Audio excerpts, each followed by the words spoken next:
Hi, my name is Salima Makhani, and I will be presenting on coriander, Coriander sativum. So coriander is a very holistic plant. It's been cultivated in many areas and diverse locations. The botanical description, I'll go ahead and talk about how there are different hierarchies on this annual herb. Coriander is also known as cilantro or Chinese parsley, and it was actually named after the, the Greek, and it was translated as, it smelled like bed bugs. So the origination of the cilantro actually came from Greece. And coriander, and throughout different cultures, traditions, and different locations, coriander can actually refer to different parts of the plant. For instance, coriander can refer to the leaves, which are on the bottom hierarchy or the lower hierarchy of the plant, or it can refer to the coriander seeds or the fruits that develop in very warm climates and buds out of the flowers. And so whenever you plant coriander, the characteristics of corianders are the leaves are very basal, lacy-like. There are three hierarchies. The beginning of the hierarchy has big, wide-lobed basal leaves. They're green. They can go in a range from colors from yellow and up to ripening until when it's violet. And then slowly, as the climate increases and it gets warmer and warmer, the stress in the plant increases, and so that causes the plant to bud or create the coriander seeds really quickly. And so these coriander seeds are, typically always used in curries and stuff. And as you can see on the arrows, and that they're depicted on how they look like, the coriander seeds are really round, and they easily fall on the ground, and so they start growing again. As I mentioned before, coriander is a very holistic plant. It's been cultivated in many areas. It was actually first mentioned in a Greek papyrus, and it was also mentioned in Sanskrit text in the 1500 BC, in Ayurvedic medicine, and in Ayurvedic text. Since coriander was an annual herb, it was easily cultivated. It originated as a wild plant. It was easily traded throughout trade routes, and so it was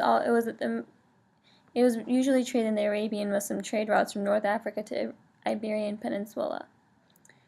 And as I said before, coriander seeds were really adaptable, easily to carry, and travel with. So those were the main components. And the coriander, since it's been cultivated in many areas and it's been here for a long time, different parts of the world have different references to coriander.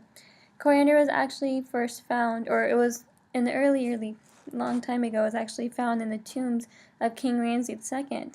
And so the coriander seeds were actually really famous, or really popular, and so they were known as the happiness herb for the asphoric content.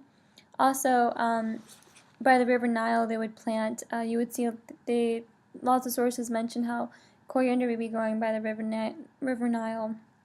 Also, Hippocrates mentioned coriander in Greek medicine. Greece has also mentioned coriander use as a perfume or a breath freshener. A perfume, in order to prevent odor and stuff, or body odor, they would say to rub the coriander leaves under your armpits or any areas of sweat glands and stuff to prevent the odor. Also, people would chew on the coriander fruit or the seed, and that would provide a very refreshing scent, because coriander is known for its aromatic and pungent characteristics. Also, coriander can refer to the essential oils that are carried throughout the channels within the stem of the coriander. These oils are actually primary placement of where the aromatic properties are actually placed. Also, in Germany, coriander would be used, was known as a dizziness grain. It would be used in a mixture of wine or alcoholic drinks to give it a little bit of the pungent characteristics. Coriander in India and China, however, are very popular, from being used to culinary purposes such as in curries or chutneys with samosas, especially in India. It's used not only to flavor, color, but also to preserve food, and used in pickling. In China, it was actually known as the immortal herb, and coriander is known as a very strong chelating agent. And there is a Vietnamese soup that was very famous for the detoxification of metals in the body. The chemistry and pharmacology of coriander is very interesting.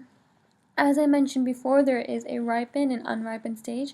So the first unripened stage is where most of the coriander leaves are grown, the lacy, wide, low coriander leaves, as you guys can depict in this picture. And essential oils actually carry on throughout the roots and up all along the stem. So it's included in both the first and the middle and final stages. The main property of the first unripened stage of coriander is the aldehyde content, and that provokes the very bitter soap-like flavor in the wide, low coriander leaves. It also has a very citrus flavoring. And then as the plant matures, the chemical interactions also change. And when these chemical interactions change, it provides a different effect in the aromatic and pungent flavors. So mainly in the coriander seeds and in the middle and final ripen hierarchy, there is a great content of linalool. It's a monotropy alcohol, and it's known for the strong aromatic scent in perfumes and cleansing agents. It's also known as a natural pesticide for itself, and that goes back to how coriander has these secondary metabolites that act as its own pesticide. The biological activity, coriander, as I've been mentioning, has lots of synergistic compositions. It's a very holistic plant. Different parts of the plants can be used for different biological activities. For instance, it's used as an analgesic and pain relief for headaches and muscle stiffness and arthritis. There has been a lot of study being shown how it can also help in anti-anxiety because it mimics lots of anti-anxiety pills. It's also famous for chelating agents for detoxification of metals, and how we have seen that in the Vietnamese soup and also in Indian paste. Coriander is very popular in India for its relief of indigestion, nausea, and diarrhea. And it also provides an antioxidant and anti-inflammatory effect and an antibacterial. Economically, coriander is a very, very, very popular species with the increase in population and diversity, and how different traditions have traveled from different worlds, and how coriander is such an adaptable and cultivated plant. The economic impact was huge, especially India. India was known as the biggest producer and consumer and exporter of coriander in the world. U.S. coriander is also used as a mixed pickling spice. And so it was actually the main center for import and export for Canadian coriander too. Overall, in summary, coriander is a very interesting plant. With its long cultivation over a long period of time and history, it's been cultivated in many areas, many locations all over the world. Been found in very interesting locations, and with its wild plant origination, this plant has a lot of diversity, and different parts of the plant have been used to its most advantage.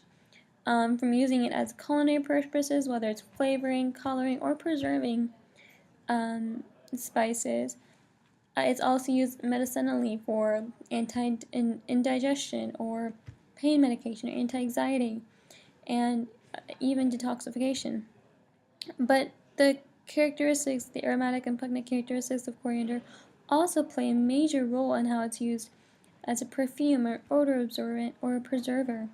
So this coriander plant, regardless of how small or big it may be, it's been used widely. And not only has it been used widely, but different parts of the plants have been used in different ways. And just by the fact that there are different names for coriander and all around the world, from cilantro to coriander to Chinese parsley, it shows how the diversity of coriander is so eminent in this globe. Thank you very much.